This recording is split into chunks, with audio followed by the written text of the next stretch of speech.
Datang dalam sebuah hadis dari Anas bin Malik radhiyallahu taala anhu, diriwayatkan oleh Al-Imam At-Tirmidzi rahimahullahu taala dan selain beliau.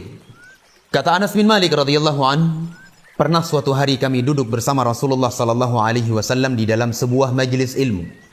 Ketika Anas bin Malik dan para sahabat yang lainnya sedang duduk dengan Rasulullah sallallahu alaihi wasallam di dalam sebuah majelis ilmu, tiba-tiba Rasulullah sallallahu alaihi wasallam mengatakan kepada para sahabat, "Wahai para sahabatku, sebentar lagi akan datang ke hadapan kalian seorang pemuda yang akan menduduki surga Allah Subhanahu wa taala." Ini merupakan kabar gembira dari Nabi. Sebuah kabar gembira dari Rasulullah sallallahu alaihi wasallam di mana beliau sallallahu alaihi wasallam tidak pernah berbicara dengan hawa nafsu beliau, melainkan itu adalah wahyu dari Allah Subhanahu wa taala. Tidak lama setelah itu, kaum muslimin dan muslimat yang dirahmati Allah, datanglah salah seorang pemuda dari kalangan Ansor dalam keadaan masih ada bekas air wudhu di jenggotnya tersebut. Ia pegang sandal dengan tangan kirinya, kemudian ia beri salam kepada Rasulullah sallallahu alaihi wasallam dan para sahabat ridwanullah alaihim. Setelah itu orang itu pun berlalu. Ia pergi melakukan aktivitasnya. Kemudian di esok harinya, pada hari yang berikutnya, Nabi sallallahu alaihi wa ala alihi wasallam menyebutkan lagi ucapan yang sama. Ucapan yang kemarin beliau sebutkan. Apa ucapan tersebut? Beliau mengatakan, "Wahai para sahabatku, sebentar lagi akan muncul di hadapan kalian seorang pemuda yang akan menduduki surga Allah Subhanahu wa taala." Tidak lama setelah itu, datanglah pemuda yang kemarin datang kepada Nabi sallallahu alaihi wasallam dengan keadaan ia yang kemarin. Ia datang ke hadapan Rasul sallallahu alaihi wasallam dan para sahabat dalam keadaan masih ada bekas air wudhu yang menetes dari jenggotnya tersebut, menunjukkan bahwa pemuda ini baru saja berwudhu.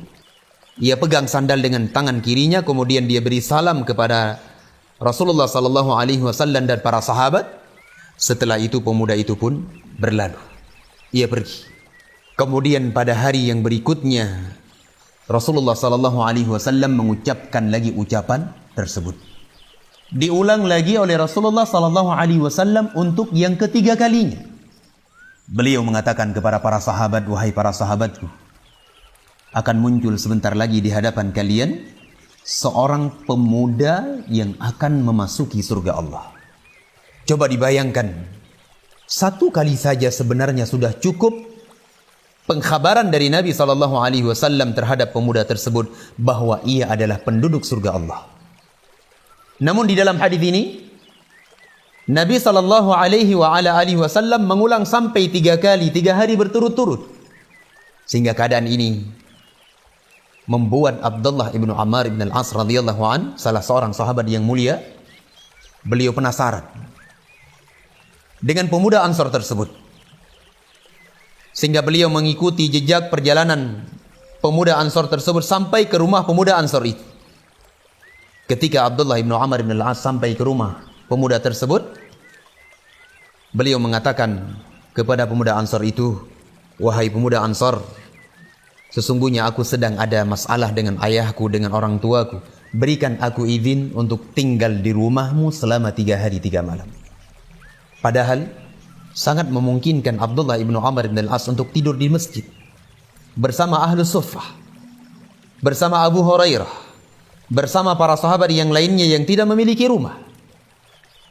Namun Abdullah ibnu Ammar ibn al-As radhiyallahu an meminta izin untuk tinggal di rumah pemuda Ansor tersebut 3 hari 3 malam. Tidak lain tujuannya kecuali beliau ingin lihat amalan apa yang dilakukan oleh orang tersebut, sehingga Rasulullah sallallahu alaihi wasallam memberi kepadanya kabar gembira surga.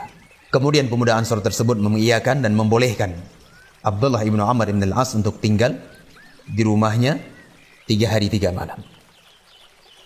Lewatlah 1 hari 1 malam, 2 hari 2 malam, 3 hari 3 malam. Abdullah ibnu Ammar ibn al-As radhiyallahu anhuma, beliau tidak mendapati ada amalan yang banyak yang dilakukan oleh pemuda Ansor tersebut. Amalannya sedikit, tidak banyak. Datang dalam riwayat yang lainnya disebutkan bahwa pemuda tersebut, ia tidak melakukan qiyamul lail, amalan yang sangat mulia. didapati oleh Abdullah bin Amr bin Al-As, orang tersebut tidak melakukan qiyamul lail. Sehingga keadaan yang seperti ini membuat Abdullah bin Amr bin Al-As radhiyallahu anhuma bertanya kepada pemuda tersebut. Beliau mengatakan, wahai pemuda Ansor, aku duduk bersama Rasulullah sallallahu alaihi wasallam dan para sahabat yang lainnya. Aku mendengar Rasulullah sallallahu alaihi wasallam menyebutkan 3 hari berturut-turut bahwa akan datang kepada kalian, akan muncul di hadapan kalian seorang pemuda yang akan menduduki surga Allah Subhanahu wa taala. Kemudian engkau pun datang untuk ketiga-tiga kalinya. Kemudian kata Abdullah bin Amr bin Al-As radhiyallahu anhuma, amalan apa yang engkau lakukan sehingga Nabi alaihi salatu wasallam memberi kepada engkau kabar gembira surga tersebut? Kemudian pemuda Ansar tersebut menjawab dengan tawadhu'nya. Beliau mengatakan, wahai Abdullah bin Amr bin Al-As, tidak ada yang saya amalkan, tidak ada yang saya kerjakan dari amalan soleh kecuali apa yang engkau lihat selama 3 hari 3 malam di dalam rumahku. Itulah amalan saya, tidak lebih dari itu. Jawaban ini sehingga beliau berpaling dari pemuda tersebut. Ketika beliau berpaling, pemuda Ansar itu memanggil kembali Abdullah bin Amr bin Al-As. Dipanggil, kemarilah wahai Abdullah. Ketika Abdullah bin Amr bin Al-As datang kepada pemuda tersebut, pemuda itu kembali mengatakan, wahai Abdullah ibnu Amr bin Al-As, tidak ada yang saya lakukan dari amalan kecuali yang engkau lihat selama 3 hari 3 malam di dalam rumahku. Itulah amalan saya.